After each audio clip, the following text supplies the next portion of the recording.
Hello, folks. This is the latest live stream from my YouTube channel, second this week, and the plan is to watch the second Nightmare on Elm Street movie, Nightmare on Elm Street 2: Freddy's Revenge, from 1985, so a year after the first movie. The timeline is actually set 5 years after that first story.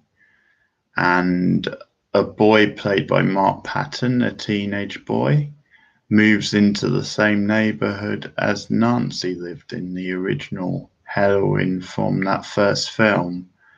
And so basically history repeats itself, and he is confronted by Freddy Krueger, who returns looking for revenge. And that is the basic setup. Now, this film, although it has some links to the first Nightmare, is really a standalone story. There's very little connection to the story we saw in the first film. And I guess that's the difference really between this and the next one, Part 3, which has a big link to the first film and actually is more of a sequel. This feels very much like a standalone sort of Freddy Krueger movie. Now, the most interesting thing maybe about this film is the fact that it has some interesting sort of homoerotic sort of tension, sort of a tie-in where the lead character, the lead actor, played by Mark Patton at the time, was dealing with his homosexuality and was attempting to come out. And he sort of did that through this film, essentially. He had some influence on the writing and was able to influence that and sort of get that into the movie. So it ended up being a sort of a pro homosexual and a sort of a push for him in the movie, even though it had nothing to do with the story. So it makes it quite an odd watch, but very interesting. I know there's a documentary on the Nightmare series where you can sort of follow that and follow the history of each film, which I hear very good things about. I know the same people did a documentary on the Friday the 13th movie. So that's the plan for tonight, to do a watch of the second Nightmare on Elm Street film, following on from our watch earlier in the week. So hopefully we'll get a couple of people online for this watch. So we can talk a little bit about how the day's been and seen any good films or TV shows. Today I've been watching the finale of Star Trek Discovery Season 2. Pretty good finale, I thought. A lot going on, really. Maybe too much at times, but it was certainly a dramatic finale. And it's been a good season overall. So I thought it was an improvement from the first season. A little bit more coherent to the storyline, felt a bit more like a Star Trek show, and really got more into the sort of the crew and the characters, and really more focused, I thought, than the first season. Not without its faults, but it was mostly a very consistent season. So sort of into Star Trek Discovery at the moment, and look forward to what they come up with next for the third season. I know there's a planned spin-off which is going to focus on Section 31, which is Georgiou's crew. So that could be interesting, but I know that's still in the works. But I think Star Trek Discovery Season 2 in particular has been a really good watch.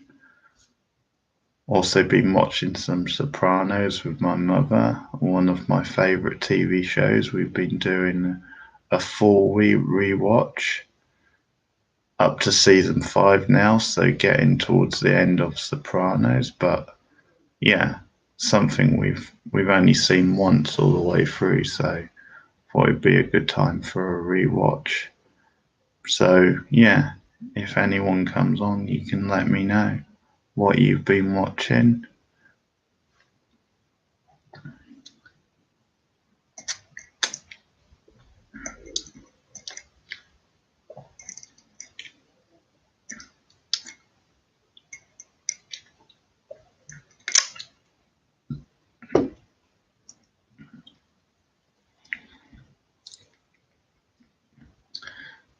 So, in case any of you missed the show last night, I covered the RoboCop movies, particularly the Paul Verhoeven RoboCop movie, and looking at the sequels and also the reboot, and talking about the forthcoming Neil Blomkamp movie, which comes out next week. So, RoboCop, very influential in the sort of cyborg science fiction genre. Really edgy sort of black comedy action movie. So it was good to talk about that. Certainly one of my favourite 80s movies.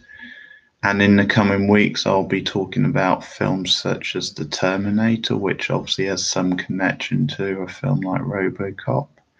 Next week, the plan is to talk about Total Recall, another Paul Verhoeven science fiction movie, but very different to RoboCop.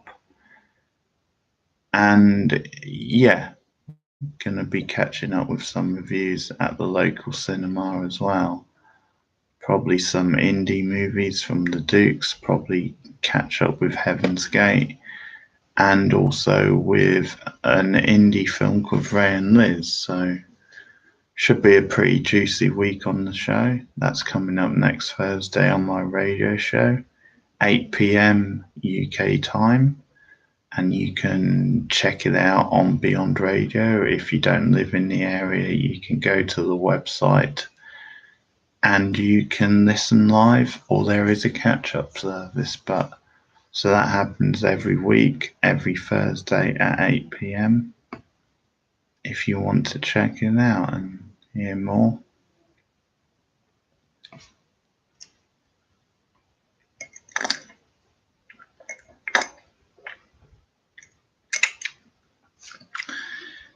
And if you want to support me, basically like and subscribe.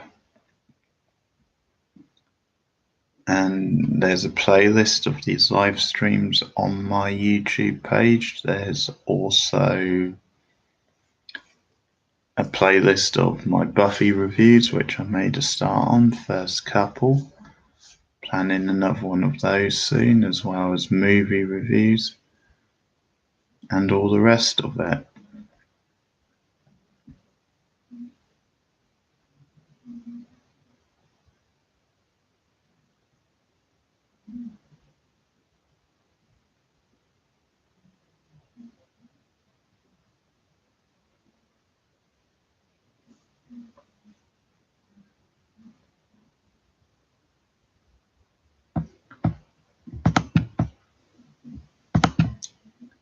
So this second Nightmare on Elm Street film, be watching soon, is directed by Jack Schuldiner.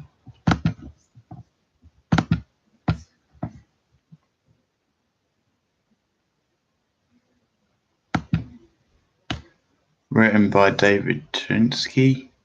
As I said, Mark Patton plays the lead, virtually unknown actor at the time. Kim Myers is involved as well.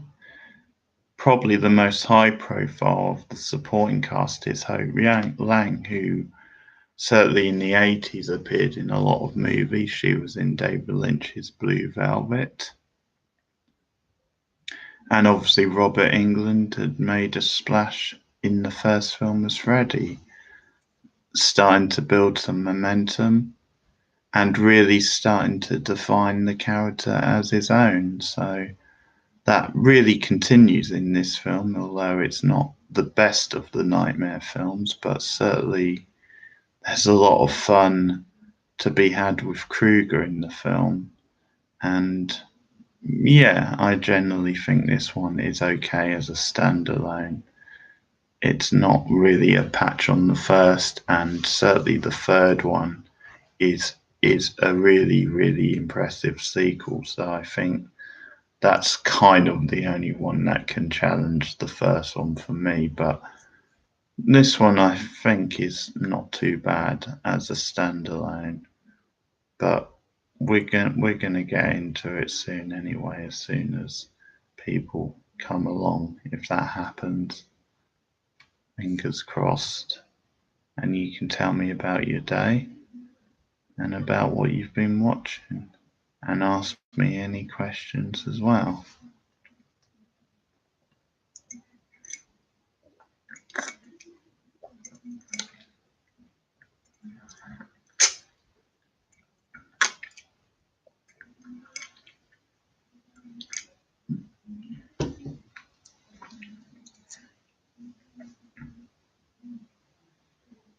So last night on my radio show, I reviewed Hellboy, the new Hellboy. I reviewed Pet Sematary, which I saw locally on Wednesday.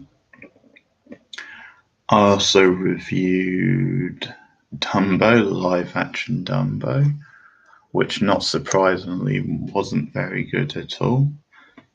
And I also reviewed a Netflix film called The Silence. But yeah, this week for me was a poor week for viewing films. But yeah, I think the best one was Pet Sematary. From what I saw overall, I quite enjoyed that. It was, yeah, hit and miss, but mostly for what it was, I did enjoy it. So if you like supernatural horror, I think Pet Sematary, the new one, has some stuff in it that will probably please you. So do check it out. It's on general release now.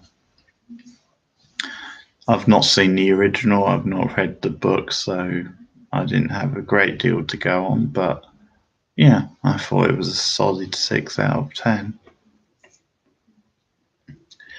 And speaking of these live streams, I know someone suggested doing the Scream movies before, so we will probably do that at some point since there's a logical link. Again, another Wes Craven series, so that could be a natural follow on after we've done the Nightmare movies. But the Scream movies, yeah, seems like it could be a fun watch. So we'll probably get to those at some point.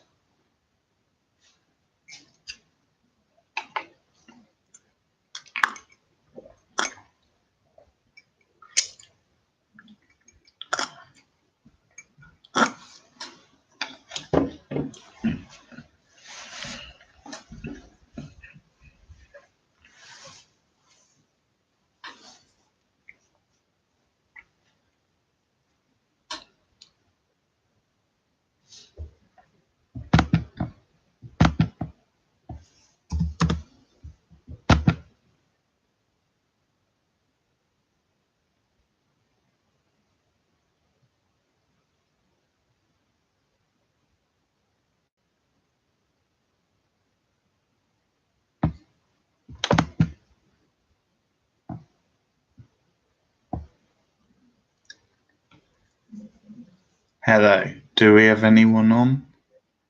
Anyone here for the film watch or just to chat? It's fine. No, I think they've dropped off again.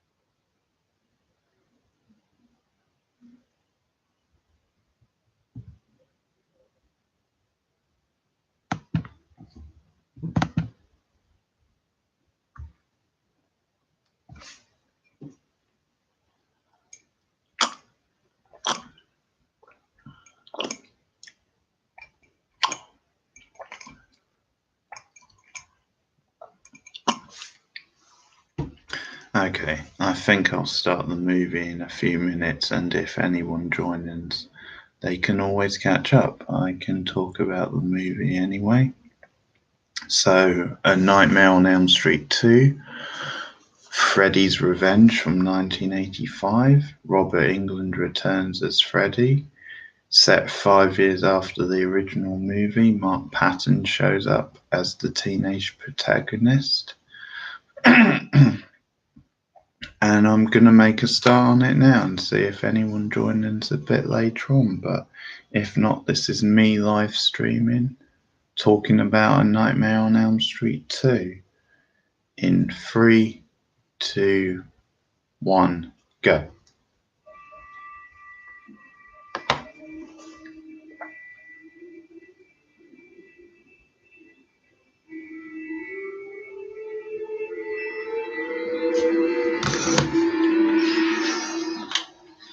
So we've opened with the yellow bus, the yellow school bus, and vintage Nightmare on Elm Street titling for the credits. Really like the kind of striking red there. And then you had the sort of platinum. Hello, Howard Sky, the first person on. Welcome to the live stream. I've just started A Nightmare on Elm Street Part 2, Freddy's Revenge from 1985. There we have Robert Englund. You're welcome. How are you today? Have you had a good day? So we have a classic school bus on the screen, very 1980s, and kids with very 1980s hairstyles chatting the day along.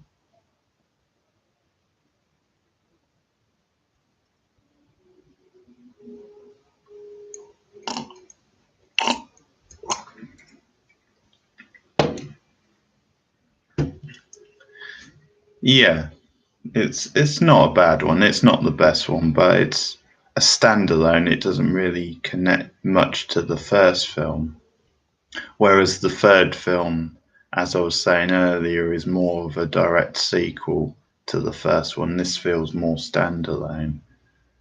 But as standalone sequels go, it's not too bad. It's watchable. It has things in it, and as I was saying earlier, quite an interesting gay sort of subtext because the actor, the lead actor in this, was coming out at the time and struggling with his sexuality. And so he actually used the script for this to get some of that out there, some of those emotions. Yeah. So he had some influence on the screenplay and the story, and so kind of got that out there. But obviously, apart from him, people didn't really know. And now you, yeah, absolutely. So years later, now you can see that it's obvious to us watching it, those scenes stand out. But at the time, yeah, it was this odd sort of thing. And interesting, apparently, because the director didn't even know, didn't really cotton on. It was just from his point of view as the actor working on the screenplay. And the kids are in trouble. This bus is going for one ride to hell. I think Freddy's about to make his first appearance.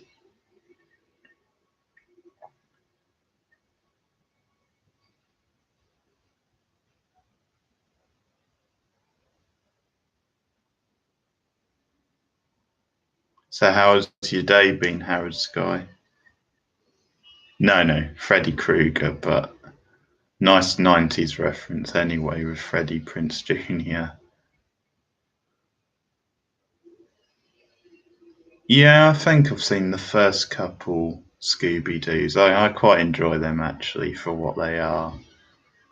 Good, cheesy fun, decent cast as well. So, yeah, I don't mind the Scooby-Doo films actually.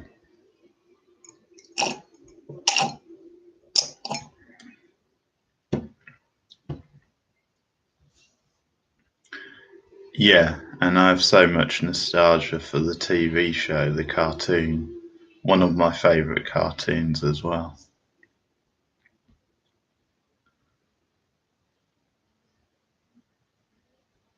So this looks like some sort of nightmarish dream sequence. Yeah, they don't make cartoons like that anymore, sadly. It's one of the classics. As Freddy is driving the bus. And this is pretty insane. They're up there on that cliff edge, and he's got those knife fingers.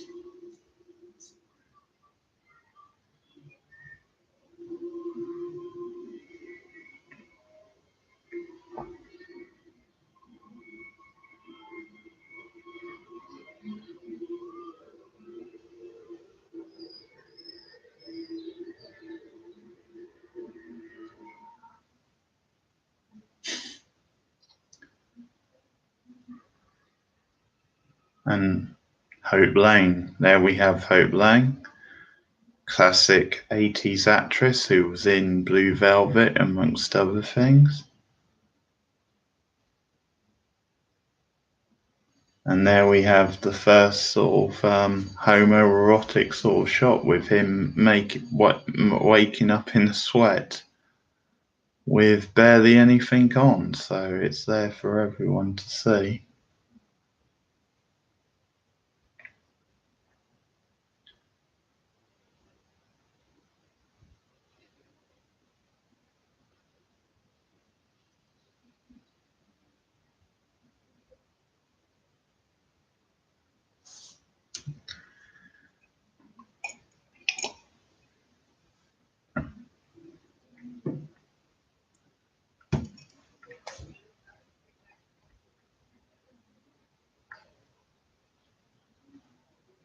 The next live stream will probably be in a couple of weeks, by the way. It'll either be another movie watch or I might do something a little different for that one. Maybe for the local elections. But I'll keep them coming as much as possible.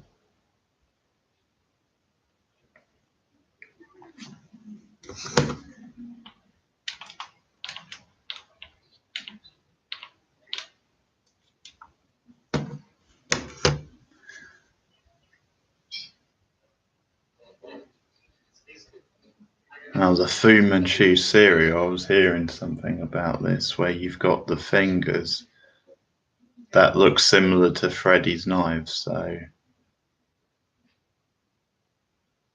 they're all culturally insensitive, but it was the 80s. Mm-hmm. And Kim Meyer, a familiar face looking very young here. Seen her in a few things.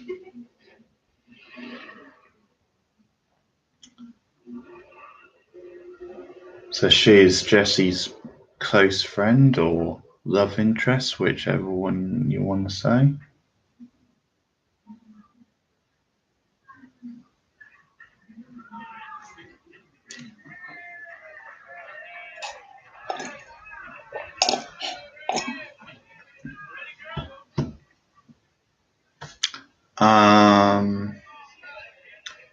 Mostly relaxed today. One or two things online. I watched the finale of Star Trek Discovery on Netflix. Don't know if you've been watching that, but it was the final episode of season 2. As we get some nice leg shots there of the jocks. Again, feeding into the homoerotic tension. And this coach is really scary. Another familiar face, but he's a little bit of a joke, but we're getting a lot of familiar 80s actors popping up. And we're getting a softball game, so a very American pastime. Yeah.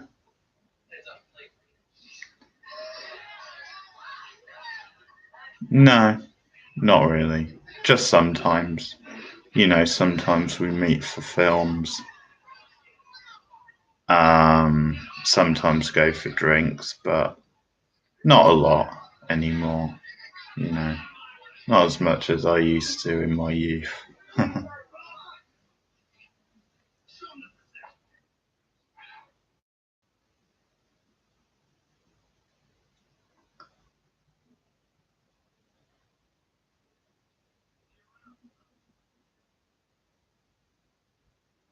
Did you do much today, Howard Sky?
So this character, Jesse, has moved on to Elm Street, the same street as Nancy in the first film. This is 5 years on from those events. Got the famous red door, a big feature in horror movies, and his sort of jerky friend was telling him about the past and the backstory with the family. Okay, that's fair. Yeah, weather's been pretty hot today. Probably the same way you are.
Oh, here's Freddy.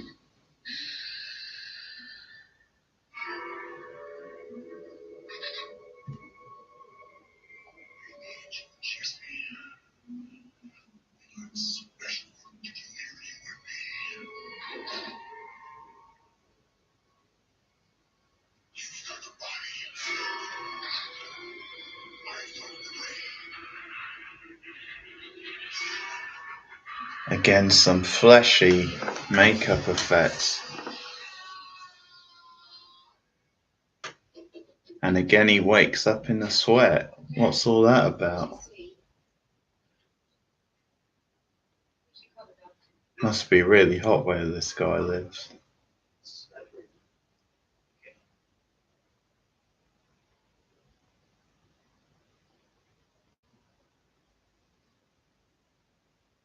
So, to review, solid waste, most countries not absorbed in the lining of the stomach, the large intestine is smaller.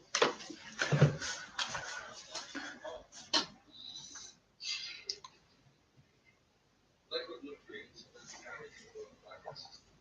Hello, do we have all three people? Who else is in the chat? Does anyone want to say hi? Say what you're up to. If you've been watching any films or anything else today. I'm just doing a watch of the second Nightmare on Elm Street film, Freddy's Revenge from 1985. Just like the human. From the body, the right auricle, the right ventricle, and pulmonary arteries. Some very 1980s fashion accessories as well in the film.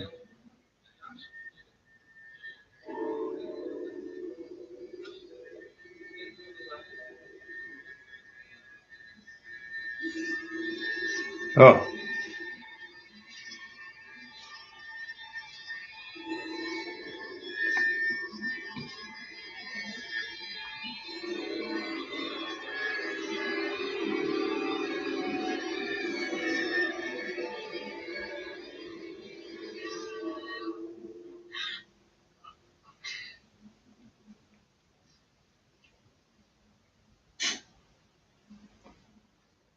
She went play with animals instead of joining the circus. Yeah. Well, someone let a snake out. I mean, I thought it was going to be a dream snake or Freddy. But yeah, it was this prank. A prank on the audience as well.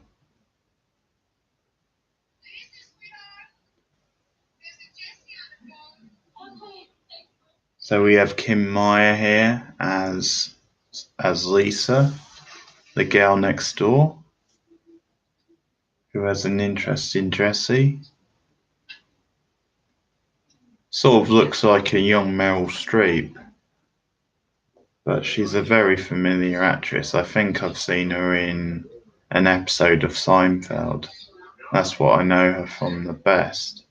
But I think she's popped up quite a bit in other stuff.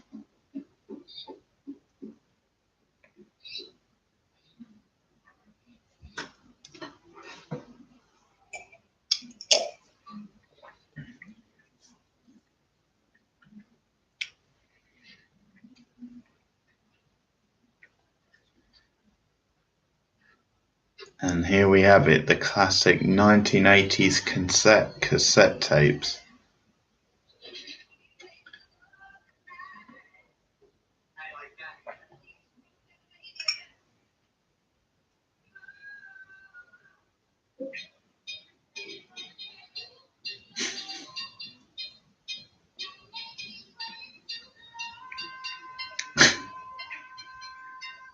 Jessie busting a move there.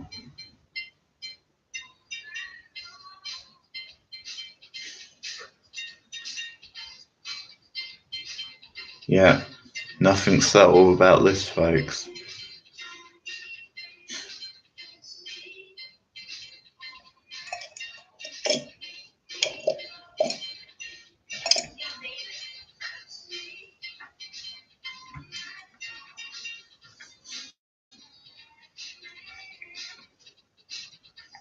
How embarrassing.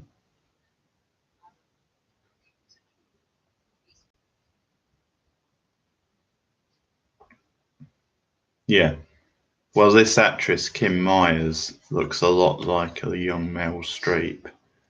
If you Google her, you'll probably find her, but definitely has a young Meryl Streep vibe.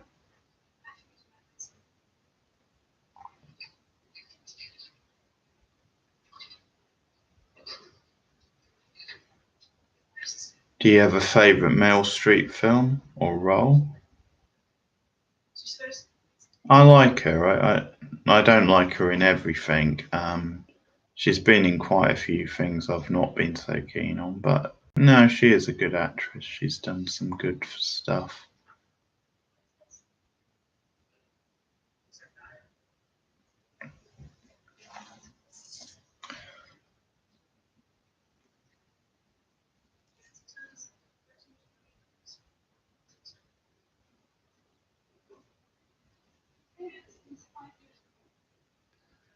So they've just found a diary, which is from the last film from Nancy from the previous 5 years.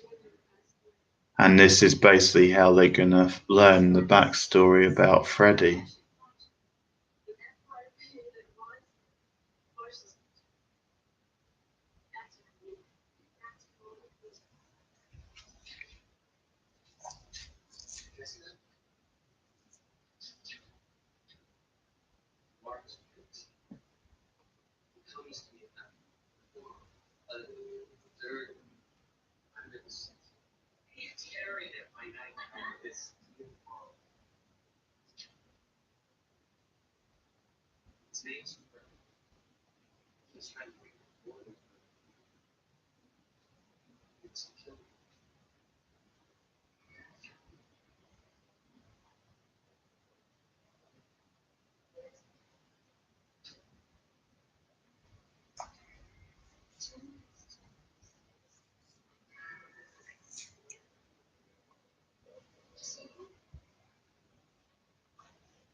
Oh, looks like the vinyl records had it.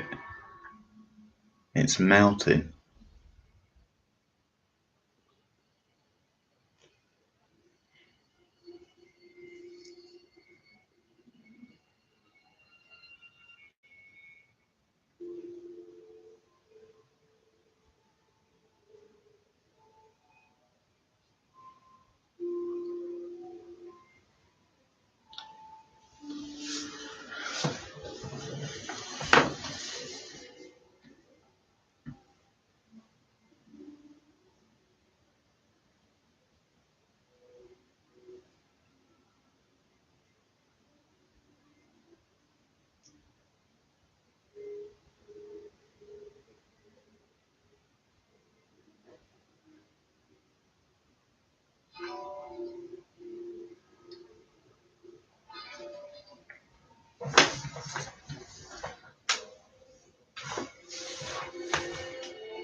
So he's just come across the classic knives, the fingers of Freddie, the glove,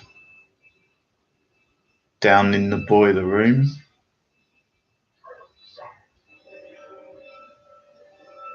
Try it on for size, Freddie says. Again, a very inside self-knowing joke, I think. Very subtle referencing of homosexuality.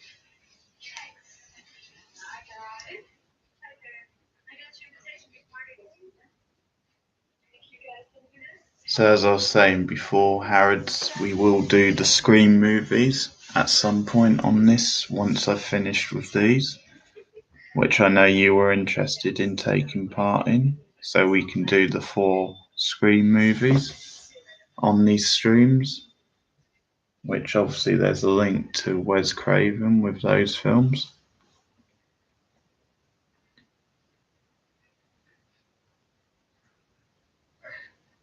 Hey, Brady, you remember your dreams?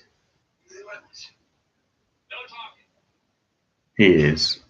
He's one of the classic horror characters, brilliantly played by Robert Englund.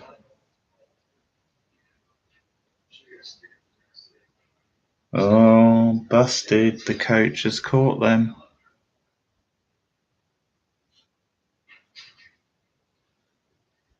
And they're back doing push-ups again. Nice recurring bit of comedy.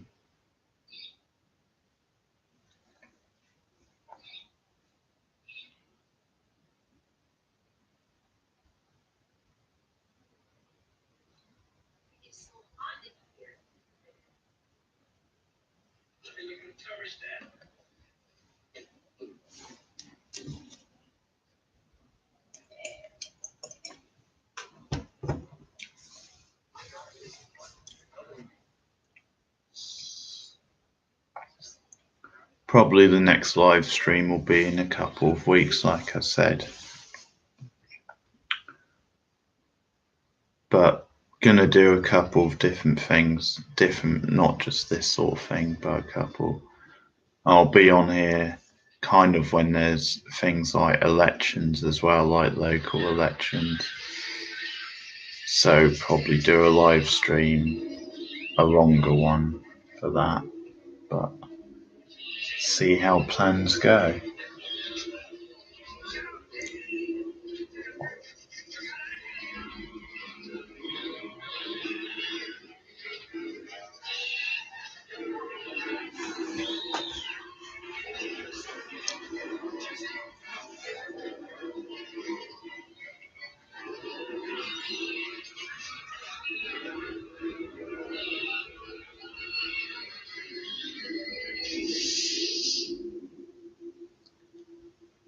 No, I still haven't. I keep meaning to watch it.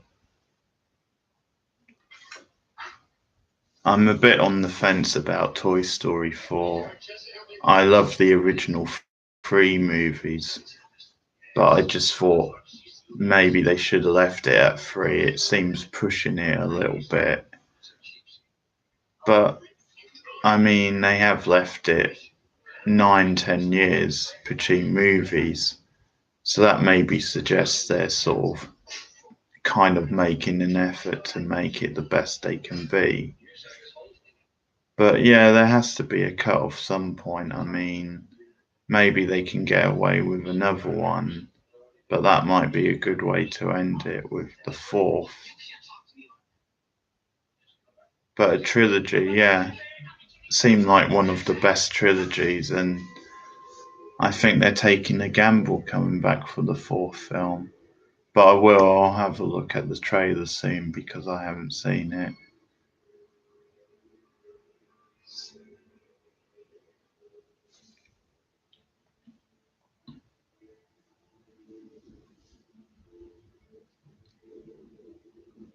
Any films coming up you're looking forward to?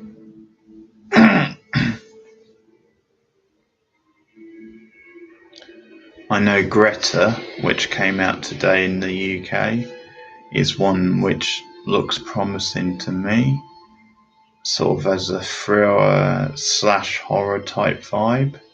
Neil Jordan directs, who has directed some good meaty stuff in the past. Some really intriguing films like Breakfast on Pluto. He did The Crying Game all those years ago.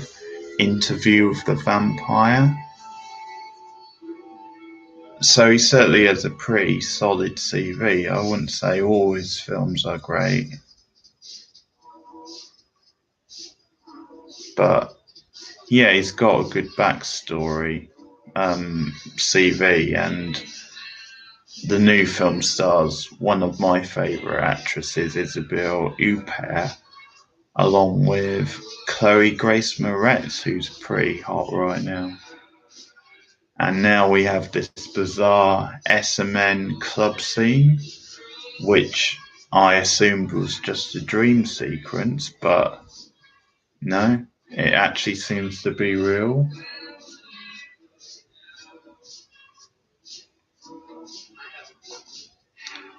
Certainly, I'll take a look at the trailer. I'll do that over the weekend, actually. I've still not seen the trailer. But Greta, yeah, which came out today, is one I'm looking forward to.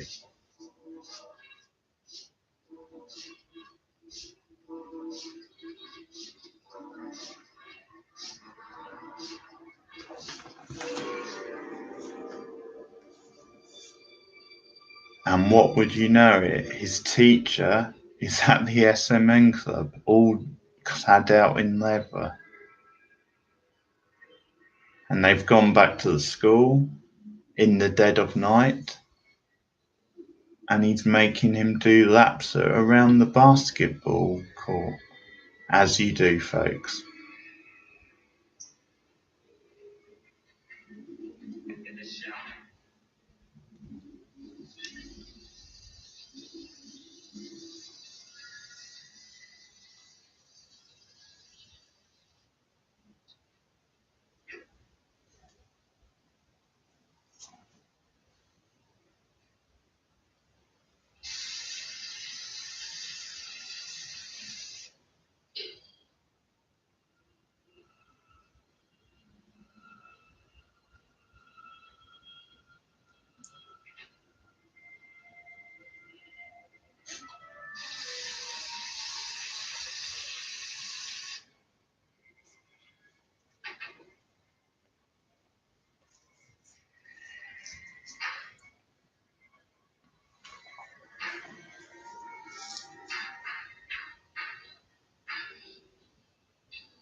I think a lot of people relate to Andy. Yeah, I think we all do. I think we've all been there in some way. And that's the point of the films, of course, very relatable. Yeah, a fair bit. I had my sort of wrestling figures and my different toys, Teenage Mutant Hero Turtles and things like that. A big part of childhood.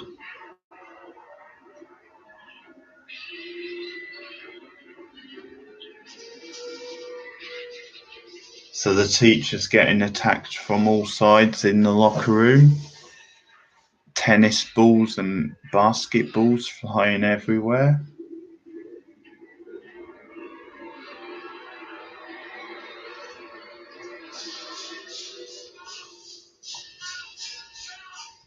And he's all tied up, which is quite appropriate. Not sure what Freddy has against him, but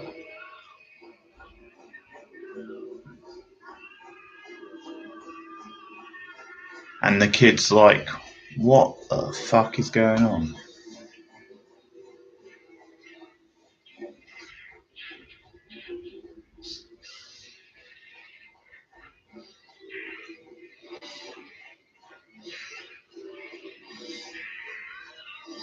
all strung up in the shower and getting a bit of a spanking.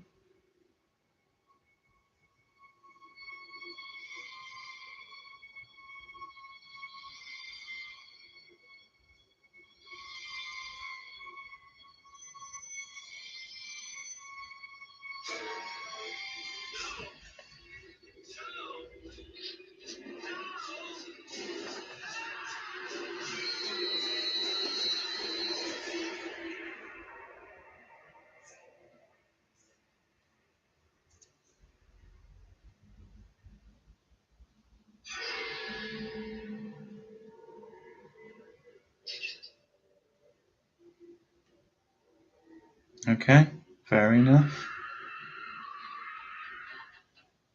Did you hear about the film coming out, the Barbie doll film, sorry. I think it stars Anne Hathaway. I've not seen the trailer or anything. I'm sure I'll check it out for my show. Sort of sounds quite bizarre, quite a hard film to do, but I guess it's either going to be brilliant or terrible. But I like Anne Hathaway enough in the right roles. I think she's very good. She's very likable. Branching out a bit more in recent years, doing different stuff.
Okay. Father's so sensitive, the boy needs a good kick in the butt, apparently.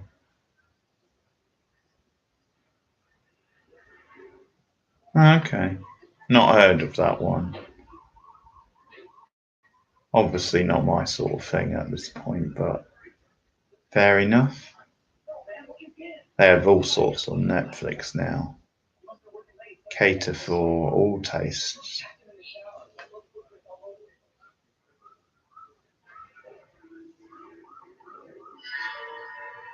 Do you have a favourite TV show or film or anything like that?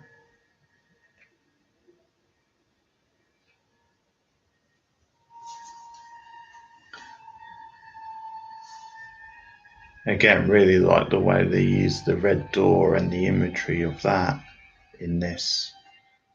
I think it's a classic horror trope, really, going back to things like The Shining, and also appears in things like Twin Peaks. Just something about the spotlight and the redness, which just oozes imagery, really. Very distinct.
Jesse's starting to ask about the history of the house, asking his father why the house stood on the market for 10 years without being sold. This is the house across the street from Nancy's from the first film.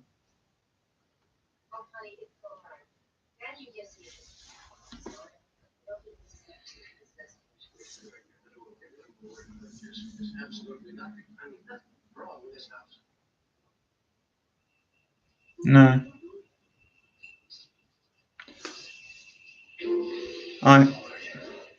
I find The Shining overrated, to be honest, but it's been a long time. I need to rewatch it. There's certainly good things in it, but yeah, it's not a film I love like many people. Yeah, I saw Pet Sematary on Wednesday. I reviewed it for my show last night. It's worth seeing, if you like supernatural horror movies. Quite atmospheric, quite strange, some decent acting. Yeah, it's worth checking out Pet Sematary. It was probably better than I was expecting, really. I've not read the book. I hear the book by Stephen King. It's very dark. It's meant to be one of his darkest books. And I know the original film from 1989 isn't that highly regarded. But as I was saying, some people just have nostalgia for it, so I think many people maybe prefer that version, but I've not seen the 89 movie, so I'm not sure. But yeah, do check out the new film. I'd say it's worth watching. It's not perfect. It has a lot of faults, but a solid watch, I'd say. A solid 6 out of 10. The new Pet Sematary is worth a watch, in my opinion.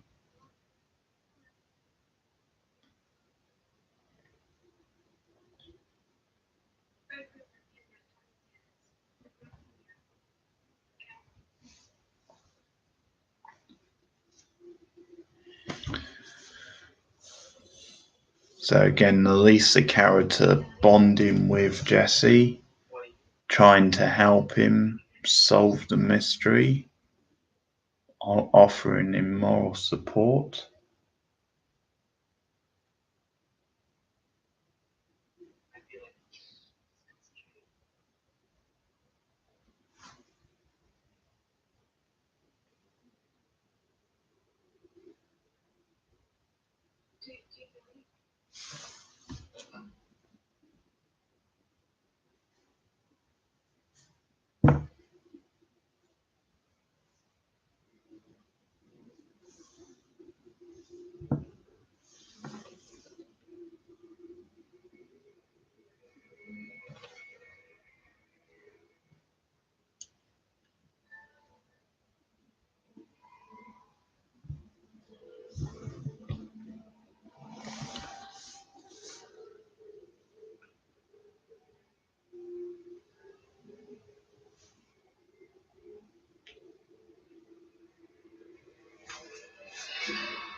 Nice shot here, going up reverse up the stairs.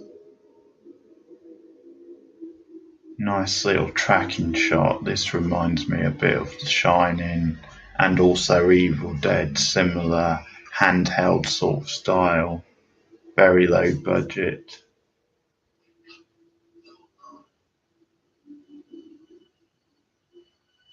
And Freddy's made his presence known once again.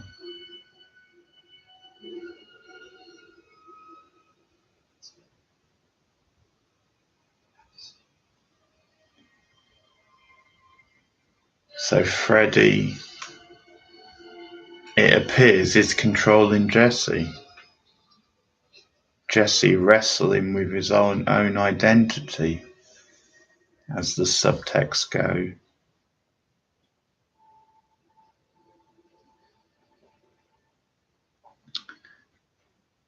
And I think from what I remember, this is when the film starts getting really bizarre.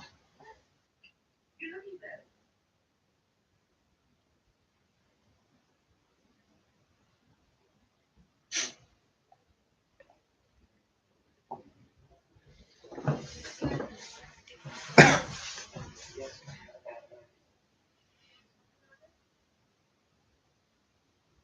dad, my mom, and you know, at this point, I don't know if I don't agree with you.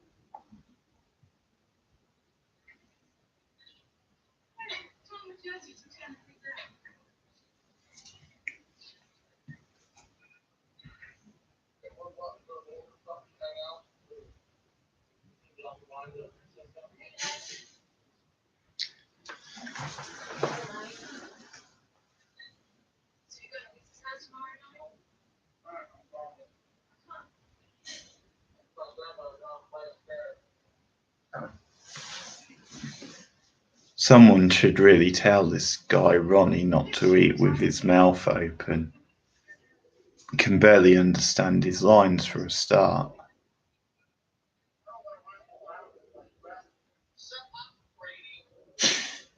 Brady, sorry, it's Brady.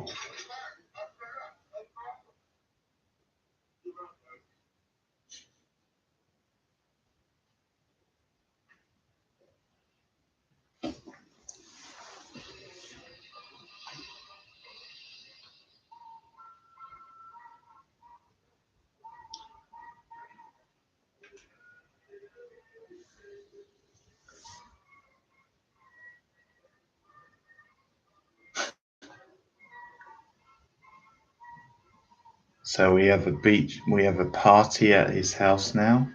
There's a pool, there's a barbecue, and the chef looks very dorky. Must be someone's dad.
What are you gonna do for me? I don't think it is.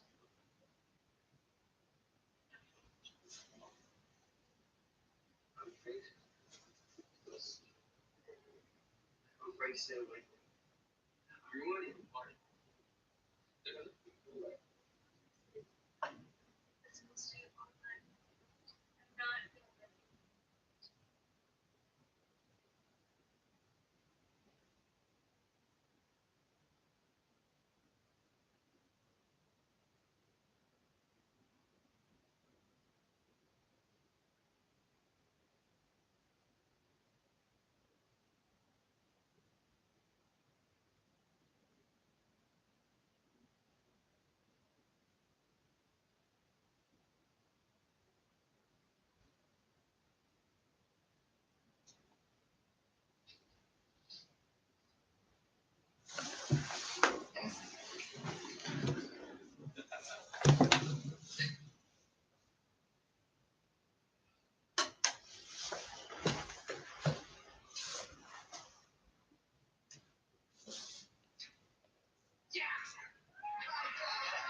Finally, Jesse and Lisa get together.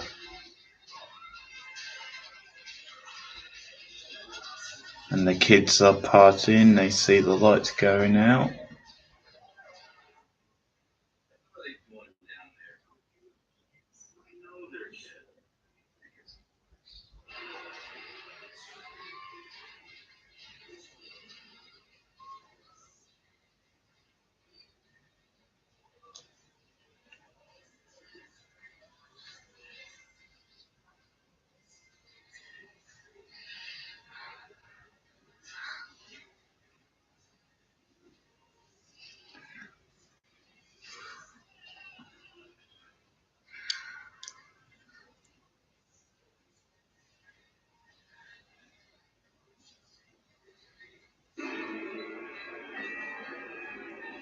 Oh boy, things are just getting really weird.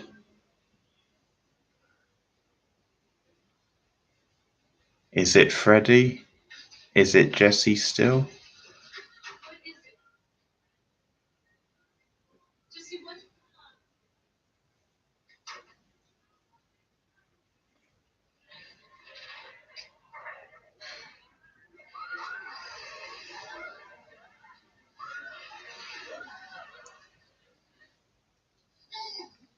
Jesus Christ! Scared the shit out of me, man. Hey, what are you doing? Hey, what the fuck you doing in my room? What's wrong? I need you to say anything. Are you angry?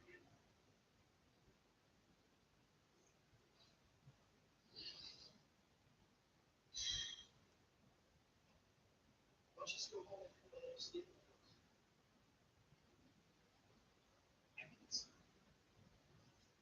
What? It's over inside. Last night we was. It's night, Lisa. Then he started. And you are serious. I'm scared, baby. Something is trying to get inside my body. Yeah, just feel it. Just like the banana. And you want to sleep with me. Look, I don't care if you believe me or not. Hey, I believe you. You have some scary dreams, okay? No.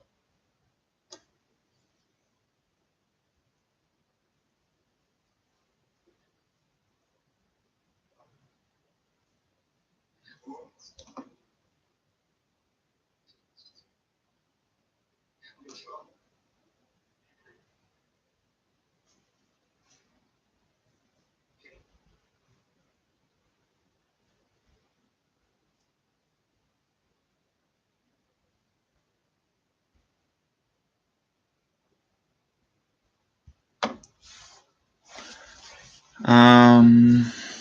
Well, a while back, yeah, we did a full Buffy rewatch.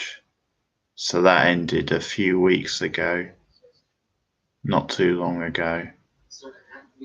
Certainly one of my favourite shows, Buffy. So, yeah. Watched it all the way through, which was great. One of those shows you definitely pick new stuff up each time. And lots to talk about. Yeah, good choice.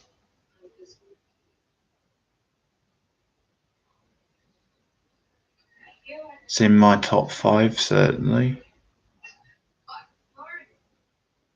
Certainly a great one to talk about. So many things to talk about, characters and plots and themes.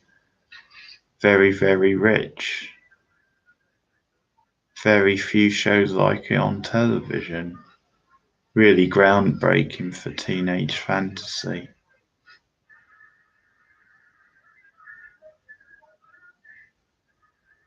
Do you have a favourite character in Buffy? Willow's mine for sure, but lots of great characters. Spike is another favourite of mine.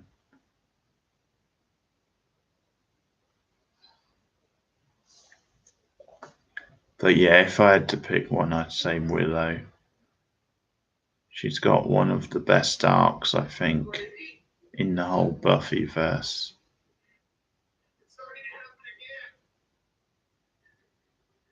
He is. He has a lot of problems later on, but I think he's another one who has a really good arc. And I think Masters is just fantastic in the role. He's a very rich, diverse sort of character, a very different sort of bad guy. And yeah, he has his faults, but then all the characters do. I think all characters on the show have light and dark, really, and have faults. And I think it's what makes them more interesting.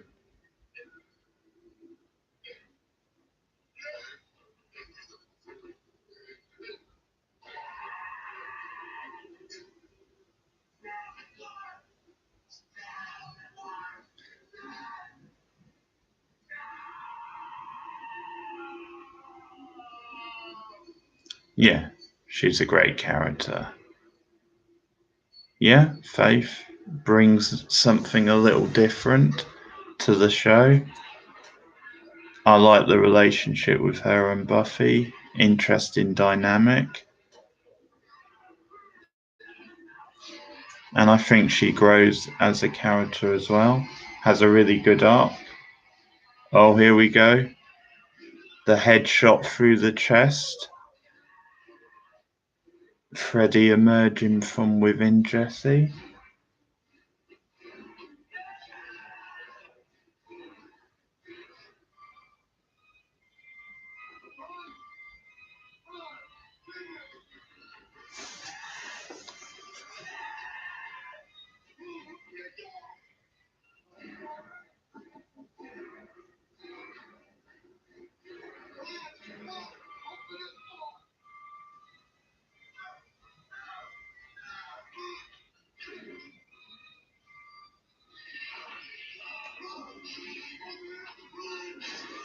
Oh.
Such a trippy and strange film at times. But the lead actor does a good job, I have to say.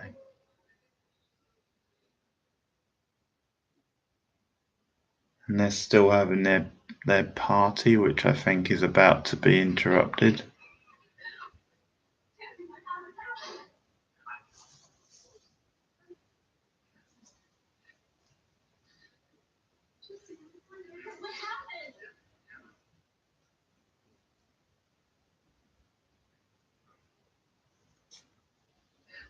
I killed Snyder. Oh my god. I'm so scared. Jesse, what are you talking about? It's inside me.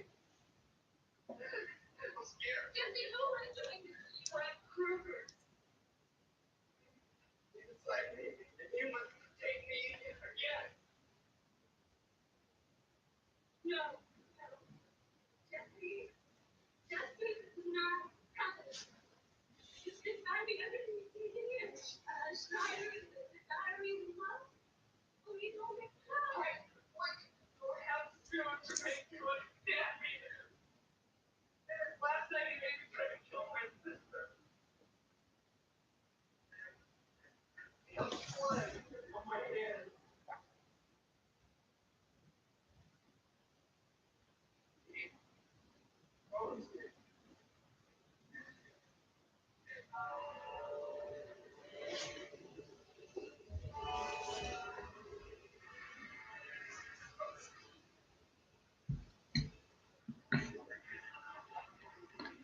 some pretty nice direction, actually.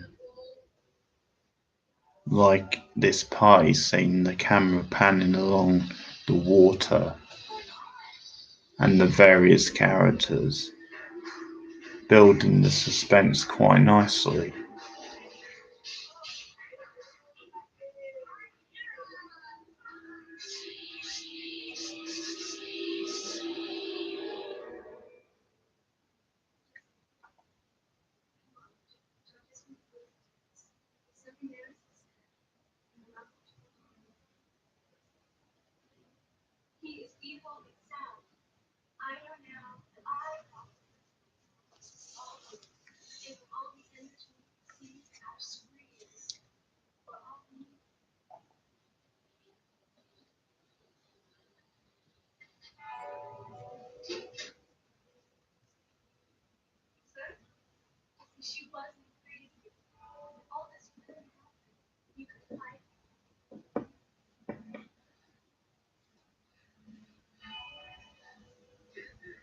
Oh God, he's coming back.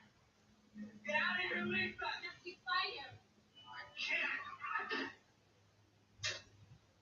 Fight it, Jesse. You created him. You can destroy him. Lisa, open the door. He is living off of your fear. Does he fight him? I can't. You can. Fight him. I'm not afraid of him. He doesn't mean anything.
Yeah, I'm a member of Buffy boards.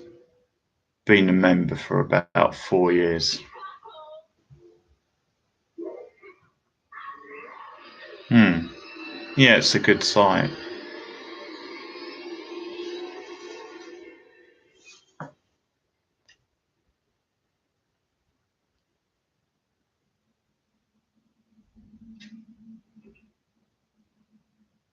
Yeah, it's really good. Yeah, very friendly.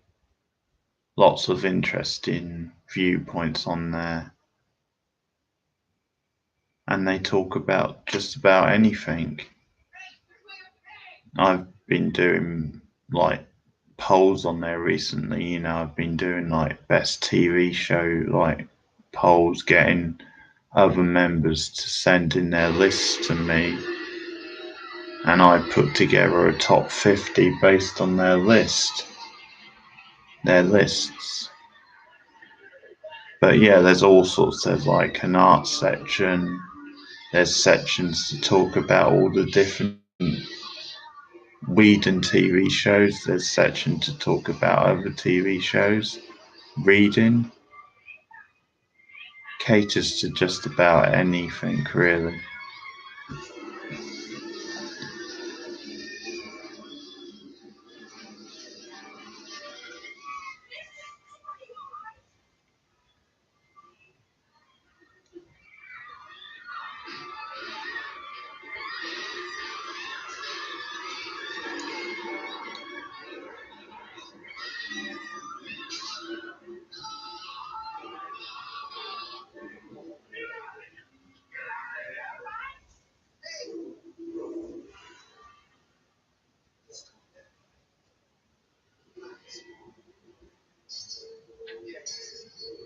It's gonna be all right. It's gonna hurt you. Just tell us what you want, all right? Again, this is all kind of confusing because we don't really know whether they're seeing Freddy or whether it's Freddy in the body of Jesse. It's all a lot of blurring of the lines.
Whoa. So freaky. These dogs, these demon dogs. I don't know what they are. So what frightens me the most in horror movies? Interesting question.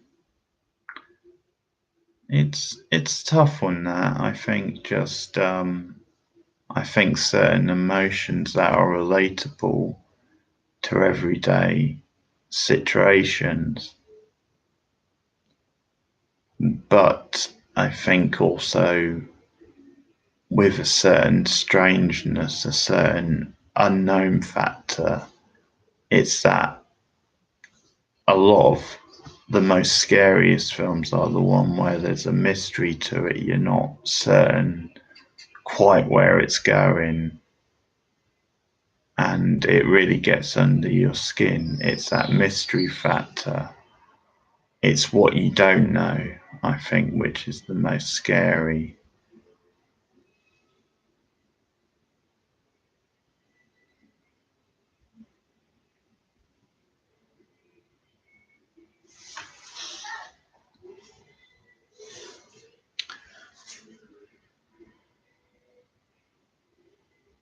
So heading for the final showdown now. It's Kim tracking down Freddy.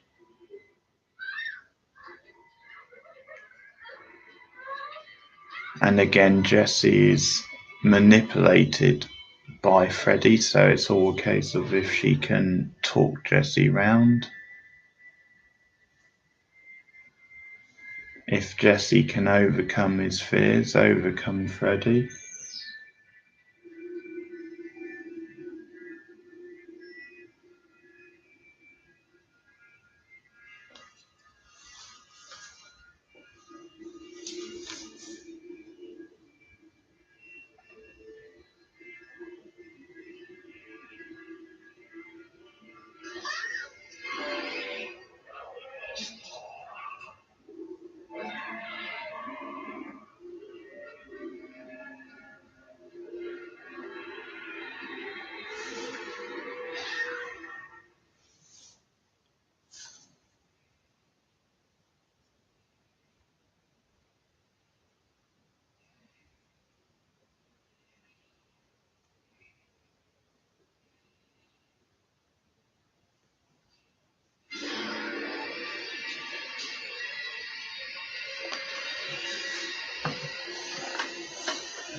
I'm not afraid of you. He's in there, and I want him back. I'm gonna take him. And you right back out. No, Jesse's dead. Come back to me, Jesse. I love you. Come back to me. He's dead.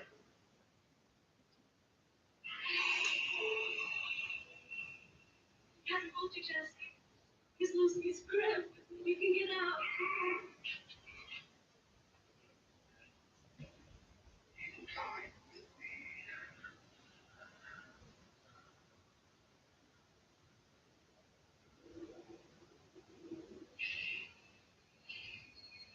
He'll die with both of us.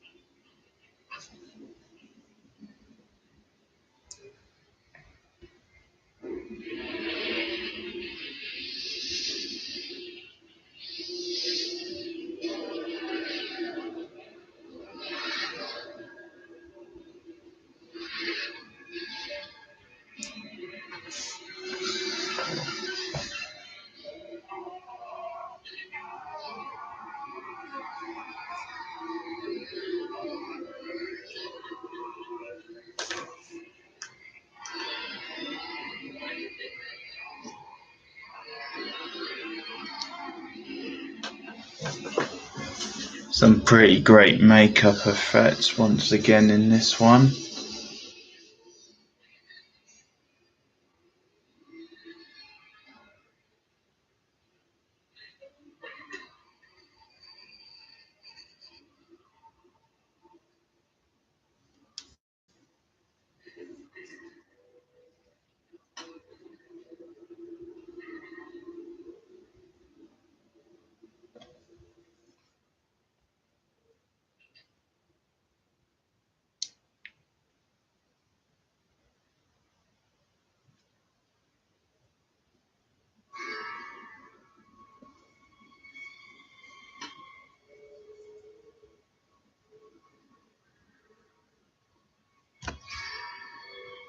Yes, I've seen Jaws. Very good film. Classic. One of Spielberg's best, without a doubt.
So they dragged that one out a bit, but we're finally reaching the end.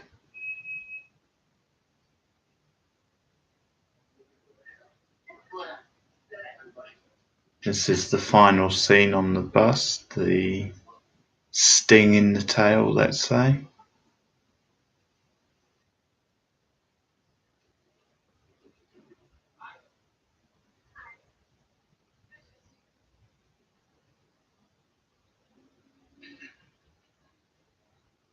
What is so funny? That was a really great party. Thanks.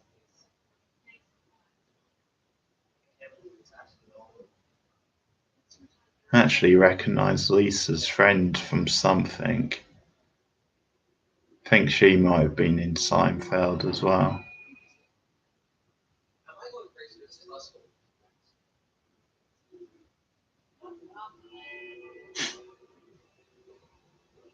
No.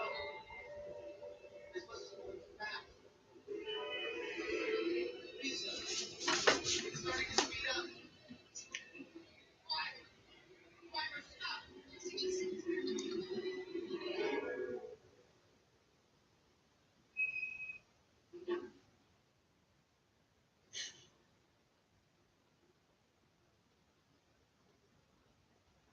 Sorry. Sorry.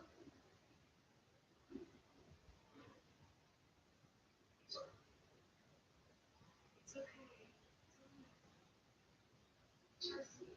It's okay. It's all. Oh,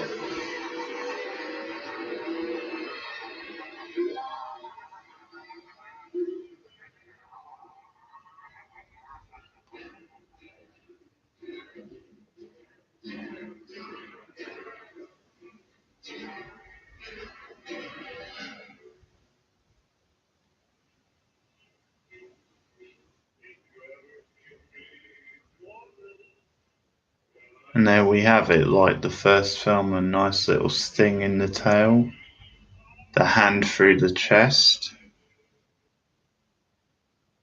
Again, a little subversion because we thought the driver was going to be Freddy. And it ended up with the hand through the chest, and he was on the bus. So, a strange one, that, but certainly has some enjoyable moments. So there you have it, A Nightmare on Elm Street 2, Freddy's Revenge, in the bag. And there will be another live stream soon. We'll be doing more nightmares in the future. The next one is one of my personal favourites, Nightmare on Elm Street 3, The Dream Warriors. A rare sequel to live up to the original film, regarded by some fans as the best of the series. You can make up your own mind, along with me on a future stream.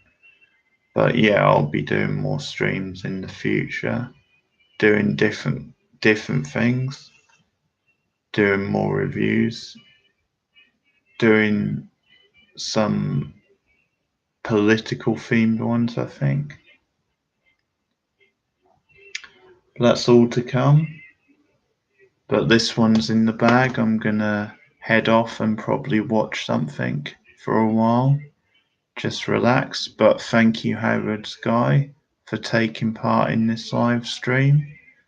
And I hope to see you again soon.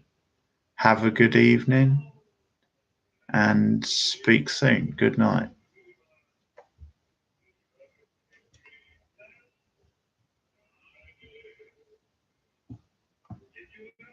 Oh, the film, I give it probably a 6 or a 5 out of 10. It's solid anyway. Not the best, but a solid watch. So, yeah, good night.